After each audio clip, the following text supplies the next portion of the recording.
আমি একটি হাদিসের প্রেমে পড়ে গেছি।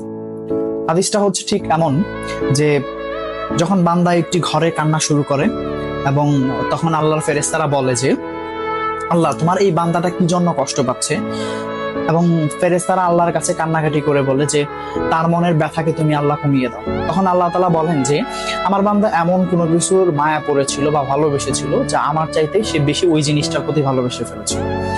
আমি আমার বান্দার কষ্ট আমি বুঝি এবং আমি দুঃখী মানুষের মানে ভগ্ন হৃদয়ের মানুষের খুব কাছাকাছি অবস্থান করি। কত দূর? 1 হাত দূরে আল্লাহ তাআলা অবস্থান করেন। এবং আরেকটা কথা হচ্ছে ফেরেশতারা তখন বলতে থাকে আল্লাহ তুমি চাইলেই কি সেই বান্দার সেই অভাবগুলো তুমি পূরণ করতে পারো না? তখন আল্লাহ তাআলা বলেন যে আমি ওয়াদা করতেছি আমার বান্দা যে জিনিসটা তার জীবন থেকে হারিয়েছে তার চাইতে অধিক উত্তম জিনিস আমি তাকে দিব, যা দেখে পৃথিবীর মানুষ বিস্মিত হবে।